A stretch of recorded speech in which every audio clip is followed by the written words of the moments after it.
Hey, welcome back on the Good Morning Artesia radio show as we roll on through this Friday.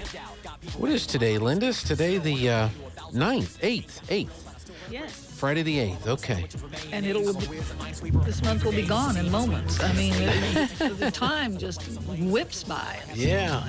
Oh, it's just, it's crazy. You know, we were talking about the pot stuff. Sherry Robinson is a syndicated columnist that's in the Roswell Daily Record. Her column on Tuesday of this past week, a, quote, learning experience, unquote, as cannabis sales begins.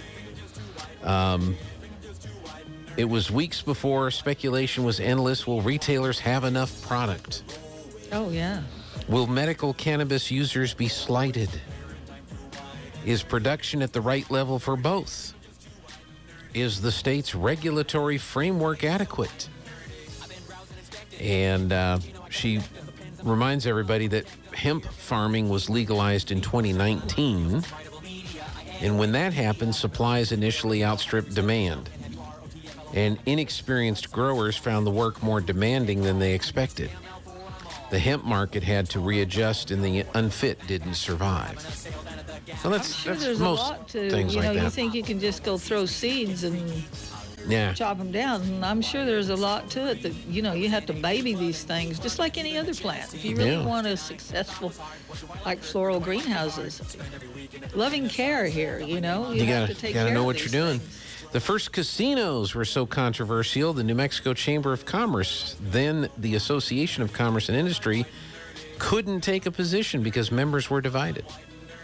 And casinos were controversial. Gary Johnson was the one that did the compacts with the tribes that allowed the Indian tribes to start having the casino gambling, which ran afoul of some of the legislative people because they... they're sovereign nations. They couldn't control them. We don't benefit from them. Yeah, and Gary's like, why are we holding them back? Let them, let these folks do this. And her point is that the first casinos, crowded and busy, delivered windfalls to the early gaming tribes. Then casinos proliferated until they were all competing for the same customers. Well, here's a question before you go further, because otherwise I'll forget what I wanted to ask. Yeah. I know these tribes with their casinos make megabucks. So why don't they take care of all of the tribes around and help them out? Because you look at some of these places, the one that was so hit with COVID, there was so many that died, and there was pictures of it. They were living basically in a slum area. You got this much stinking money from casinos, go help out. Take care of your people. Well, I'm sure those questions have been asked. I'm sure there's cultural things that have an impact on all of that. And it was just recently, you talk about the Navajo Nation, which is up around Gallup. Yeah. They were the last nation to go into gambling, go into casino gambling. For the longest time, they didn't have casinos. The Mescaleros did, and other tribes did. Mescalero but could go help out the Navajos just because it's their people, and get them out of poverty. Don't make that mistake. Don't make that mistake, Linda. That's like mixing that would up. be helping up your relatives. That'd be mixing up Koreans and Japanese and Chinese. Oh, good and grief! You're going to get in trouble there. That's like mixing up North and South Dakota. That's like mixing up Virginia and West Virginia. I could narrow this down between Artesia and Carlsbad or Silver City and Deming. We were talking the other day. We had a meeting with BLM, and we were trying to formulate a plan for Public Lands Day. And they were talking about competitions between the two towns, and whatever. And I said, yeah, there's times when you think I-40 runs right between Carlsbad and Artesia. And that's a fact, the competition. So yeah. But anyway, Sherry writes that the casinos are now less controversial and pretty much accepted in the business and entertainment landscape. So using that as a past guide, she's comparing it to now what may or may not happen with the pot business in New Mexico. Another modest prediction, cannabis shops will be a shot in the arm to retail. Cities and towns across the state, too many buildings sit shuttered Some of these places will be cannabis outlets, and they could draw eateries, bakeries, and galleries. Maybe. I don't know. Duke Rodriguez, I like that. Duke Rodriguez, president and CEO of Ultra Health, which is one of the cannabis growers and retailers, has said that places like Texaco and San Juan on the Texas state line could be cannabis hubs because our big neighbor is unlikely to legalize cannabis. Rodriguez is probably right. And driving through Texaco last week, I tried to imagine that. I could also imagine Texas state troopers being very busy, just as our own state police were in the months after Colorado legalized pot. Now, she also points out a couple of things, that the fledgling industry still faces significant unfinished business: banking and water. Banking is critical to businesses that being unbanked is inconceivable, but most cannabis operations don't have banks. See, it's still federally illegal. Oh, yeah. The federal government still classifies it as whatever type substance that is illegal. You can't have possession on federal land. Even though it's been legalized for recreational in New Mexico, it's still illegal to have it on federal land. Federal agencies, no. And so banking, which is federally regulated, is pretty much barred from being able to accept the funds from these entities. Banking, as Sherry writes, banking is so critical to business, it's inconceivable. The federal government doesn't prohibit banks from serving cannabis businesses, but the risk of money laundering usually scares banks away. That started to change. In December, U.S. Eagle Federal Credit Union, New Mexico's oldest credit union, became the nation's first financial institution to be certified for banking protocols in cannabis and hemp operations. So U.S. Eagle Federal Credit Union in New Mexico is now certified to... Well, does that mean there'll be branches of that bank open everywhere? Because what are you going to do? Put your cash in a box and mail it to them? Yeah. Or drive to wherever the branch is? Yeah. That's not going to work. U.S. Eagle and Southwest Capital Bank both serve cannabis businesses through separate operations, each staffed with professional experts in the industry's particular regulatory and security issues. For that, they charge higher fees. Of course they do. Now that these two institutions have broken the trail, others will follow. So this is what her opinion is now that you've got these two banking institutions have moved into that arena, others will follow. Water is the other big issue because we don't have any. Yeah. You'll notice it's a little dry out there. Water could, and you remember now, for years, the state has been quietly buying up water rights in places like along the Pecos River Valley. And farmers have retired or have sold their water rights to the state so that there can be enough water in the Pecos River to meet our compact agreements with, like, the Carlsbad Irrigation District in the state of Texas. But it takes water to grow marijuana. That's something you just can't manufacture well. No, the original cannabis bill required growers to show proof they had legal rights to water. So you had to show proof you had, but the lawmakers took all that language out. Now, instead, it just says that growers could lose their license if they use water illegally. Okay. So instead of proving you had legal access to water ahead of time, now if you get caught using water illegally, you could be in trouble. Newbie growers unfamiliar with the state water laws might be using domestic wells to irrigate a commercial crop, or they might be leaning on municipal water.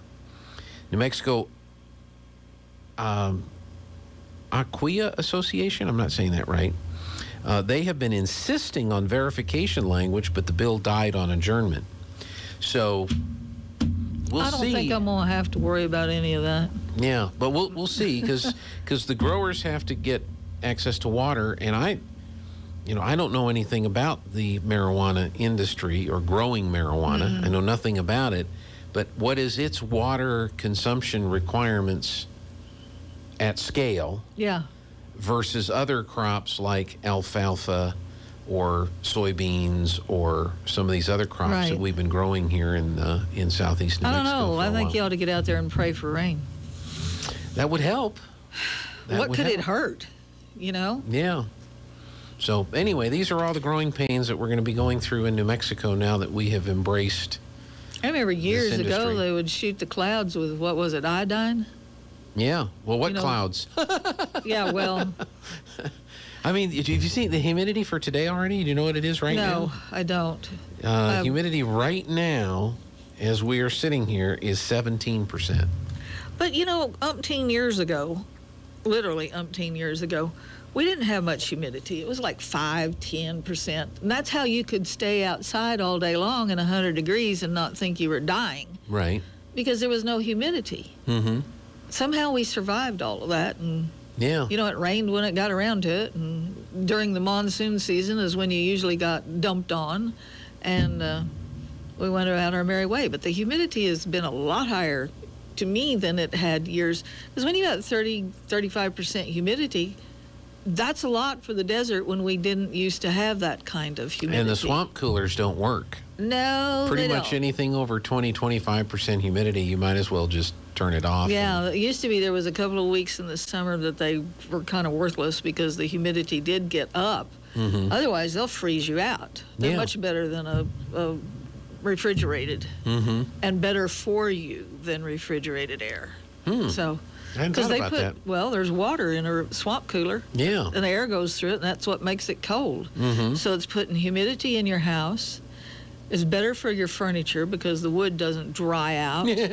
No, seriously. That's true. Yeah. That's true. Much better for you. Mm-hmm. And they're consistent. They're on all the time. They take 110 current. Yeah. As opposed to a refrigerator, which takes 220. Mm-hmm. They only come on when it gets too hot. Then it comes on again. And then it freezes you out and it shuts off. Then you wait till you're hot again. Then it comes back on. I hate refrigerated air. Unfortunately, I had to have it because of the way my house was situated. I couldn't survive without it, but... Oh, I could. Yeah, no. Said in our church when the AC units died a couple of years ago and they were working on everything over there, that was the only time the church was ever comfortable. Yeah, because it was actually. But you're warm. You're from here. I mean, you're from the desert. Desert. Yeah. Yes. Okay. Yeah, I used to be able to be outside all day long and and working in the yard in a swimsuit and it'd be 100 degrees. Well, you had a pitcher of water sitting on the windowsill and you could get drinks, but. Yeah. Yeah, and then when you felt pain, you knew you'd been out there too long because now you were fried. Yeah. So, well, anyway, before we get too far afield, you started mentioning last week and this week that Artesia Clean and Beautiful is working with H.F. Sinclair, Navajo Refining, and the Boy Scouts. Yes. On a cleanup program. Now, don't think that this is something new because we've usually had that during traveling dumpsters is when you could call in and one of the youth groups, because we've had several that would do this as well, including the Scouts, would come to your house, pick up whatever you wanted to get rid of, because we've, everything from air conditioners to sofas to water heaters to, who knows, stuff. Maybe some limbs or whatever. So don't think this is something strange that hasn't happened before. We just don't have the traveling dumpsters out at this time. We are getting some, and we will have it later. But if you have stuff that you want hauled off, call me. Okay. 575-513-0143. Okay. And you have, there's 4 dates that you can pick from, because you might think, oh my gosh, this is great. But I'm not going to be here on such and such date. So on the 23rd of April. Okay. May 28th. Okay. And then June 4th and 11th. So you have 4 chances. All you have to do is call and tell me. But like I was saying in my column, if you got a whole backyard that you've been collecting for 50 years, well, honey, we need to talk, because that's probably not going to happen, because first of all, that would take the entire time of that day, and probably all the groups that are out working at that time. Right. And if you've had it there that long, you should have been started, getting rid of it a little at a time. So You need professional help. yeah, you do. You need to call a roll off and, get a group to come and load that sucker That's for you. right. That's right. But, within reason. And if you've got 4 or 5 able-bodied people at your house and 3 or 4 pickups, think about what you're doing here. Yeah. So, Yeah. this is for if you don't have any way of getting it hauled off. There's lots of people that only have a car. I have the work truck, but that doesn't mean I can haul off my stuff. First of all, I couldn't lift it if I wanted to. That's right. So, but if you've got stuff, your water heater died, and for some bizarre reason, they didn't haul it off when they put your new one in. Yeah. Call us. You've got sofa that needs to be. I can drive down the street and find furniture in everybody's yards that, come on, folks, it needs to be disposed of. Yeah. You're not going to put it back in the house. You're not going to sell that washer and dryer that's sitting there. That refrigerator, which if you've got one out in the yard, you need to take the door off before Right. some kid crawls in it and dies. Yep. Or Indiana Jones shows up to keep getting nuked. Yes, that too. But yes, so, all of those kinds of things. Any furnitures, appliances, whatever you've got. Last year's grill. Oh, and there's always tons of those out Yeah. at the landfill. Yeah. I know those things last more than a year, I but don't know. I think they're inspired by the new ones that come out with all the, bells and whistles on them. Oh, that one's really cool. I need a new one, so let's Yeah. get rid of the old one. That's right. But yeah, all those sorts of stuff. Give us a call.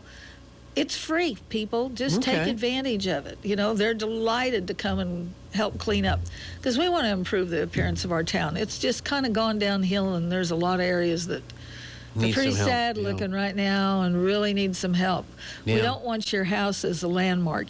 Turn here off of 13th when you see the house with the front yard because this is, oh, yeah, I know that one. Yeah.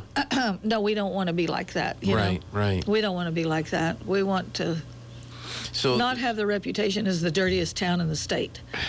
So Linda will get on the schedule on one of those 4 days. Yes. And- I have a notepad attached. Not at this very moment. It's in the car. But Right. And then the Boy Scouts will Yes. show up and they'll load it up in their trailer or trailers, truck or whatever. yes. There will be And then they'll- numerous teams out that day, though on those days, I should say. So we'll And then split they'll- up all and the then- addresses and They will take them to the transfer station. that betcha. day. So the first one's in 2 weeks. So have you already started to get some people scheduled for that day? no, I've had one lady call and she didn't want it until not this month. It was Okay. another day, Another the 28th, I think. Yeah, May or But June. yeah. So I don't know call, what. Yeah. Yeah. It's in the around town. It's in the. There's ads on the radio. I wrote the column. We're talking about it. Yep. We talked about it last week a little bit. So, come on, people. Yeah, so let's do some cleanup and then get it all either in the alley or in the carport or in the driveway. Get it All I kind need of to set. know is your name and phone number so I can call and say, hey, we're coming, we'll be there in just a few minutes. If it's in the backyard, if it's in the alley, if you're going to have it in the carport. So we're not going, okay, here's the address. Wonder where it's at. Where's the and stuff? if you Yeah. have a dog in the backyard that's going to eat us, we need to know that. So that's why the phone number. Hey, we're on our way, so Yeah. you can put in Fido so Yeah. he doesn't get all excited and escape or something. That's right. So yeah, just common courtesy, little things that we need to know, especially like your address. Yeah. Well, a lot of folks are going to be out working on their yards, so they're going to be trimming trees. There's going to be tree branches Oh, and yeah. Stuff like that. So The last couple of times, there was notices mailed. If you had a water meter, you got a notice in the mail of the cleanup and the dates and everything. So everybody had a little flyer in their hot little hand giving you this information. Well, that's not happening right now because I know the kids that work for me in the summertime had the privilege of stuffing envelopes, We went to the city and ran them through their folding machine because there was over 3,000 of them. Oh, wow. And yeah, that was fun. And the kids were about to die stuffing envelopes. And they said, can we go clean alleys and take a break? Can we do anything besides this? I Other said, this than is this, motivation for higher education. That's right. You need an education so you don't have a job where you're stuffing envelopes for somebody That's someday. exactly right. So, exactly yeah, right. they were kind of tortured because labels and stuffing and licking don't happen automatically, you know. Yeah. But anyway, call Linda. Get on the calendar. Get on the schedule. Yes, and you can call the office as well. So you know, all of these are 575-748-3192. You'll just have to leave a message and just remember. Of course, it tells me I can call you back if you don't. You know, if you forget some detail like your address, which is kind of important. Yeah. So, yeah, but hey, it's a free service. It's wonderful, but the Scouts love to do this. Yeah. You know, it's a win-win for everybody. The community, you, Yep. the Scouts, us. It's a great cleanup. So, Yeah. you know, and nobody's going to point fingers or laugh or anything else, you know. And if you have treasures something that needs to be hauled off that you don't want anymore that is useful to somebody, that can be arranged. We can, you know, take it somewhere and have it donated or announce it that, hey, we've got a dresser or something that's in perfect condition. If you need something, please just get a hold of us and, you know, we'll get it to you. Yeah. No, that'd be good. There's things that, you know, you always see that, oh my gosh, why did you throw that away? So-and-so could have used that. Or take it to the thrift shop, or we could haul it to the thrift shop for you. So if they're ready to accept it. Yeah, sure. You've already arranged with the thrift shop for it to arrive. I don't know that the thrift shop would appreciate a bunch of Boy Scouts showing up for if it's one Saturdays piece, and saying, hey, we got a truckload of stuff for you now. No. If you've got one piece or something, you know, that's in really good condition. Yeah. Yeah, we'll deal with it. So, you know, the Victory Life folks have been on the radio the last few months. They're working on a thrift shop. Oh, really? Over on Dallas, not far from the community garden. Oh. And so they're going to have a thrift shop that benefits the Victory Life home and that's great. All their projects. So they're working on that. Yeah. So that'll be another thrift shop that's coming to You know, town. I've always wondered about Carlsbad, and people have, you know, a lot of us have wondered about Carlsbad. No, but I mean, their lack of thrift shops, furniture, resale, whatever. Yeah. Cat's Meow or whatever it is downtown, which benefits Humane Society, I think. Okay. If I'm wrong, just, you know, whatever. And then Clark has one out at their place. But during COVID, of course, it was closed. Carlsbad obviously has a bigger population. What do they do with all their stuff? Yeah, well, you know? Sitting in yards, I guess. And then I know over the years we've taken things to Roswell to the the Humane Society, and they work and you've with got Salvation Army, you've got Goodwill. There's another one for the hospital, and then Humane. So there's several in Roswell. Yeah. But yeah, so we've always wondered, what does Carlsbad do with all their, and because of the population, you know, they're bound to have stuff. Where is their stuff? Yes. But I know. But in Artesia, they're gonna, you know, we have a couple thrift shops. Yes. But there'll be another one coming here very soon, benefiting Victory Life. So that's good. That'll That's be good to know. Yes. So call, folks. Get working on cleanup and get ready to go. It is 9:30 already. Yeah, the Scouts need to do this. Okay. They need their project, and we need to clean up Artesia. So give me a call again, 513-0143 or 748-3192. Let's do this. This is great. It is. Okay, Linda, thank you as always. Don't forget to get your trust me, pull-apart donut in there. I won't forget that for anything. Thanks to Sylvia there at McDonald's. They have, I always like to see what the kids' toys are. They have toys? Ooh. Let's see. What is it that they have? It used to be a big deal to collect all the toys. Sonic the Hedgehog 2. Oh. That movie, I guess, is out or coming out. Uh-huh. I never know anymore about movies, because movies that I think are brand new movies that, you know, like Moonfall, I'd seen all the previews for Moonfall, and I thought, well, that looks like an interesting movie. I might want to actually go to the theater and see it. Mm-hmm.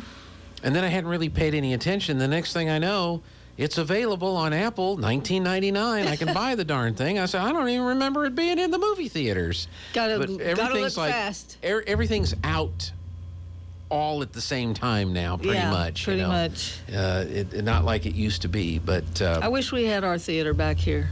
I do too. But they have the Filet-O-Fish continues through the month of April for 2 for $6. Sonic the Hedgehog 2 collectibles and Spicy Nuggets are back. Oh. The Spicy McNuggets are back at McDonald's. Good deal. All right, I'm going to open up the Zoom room. We'll get Aaron in here. Thank you, Linda.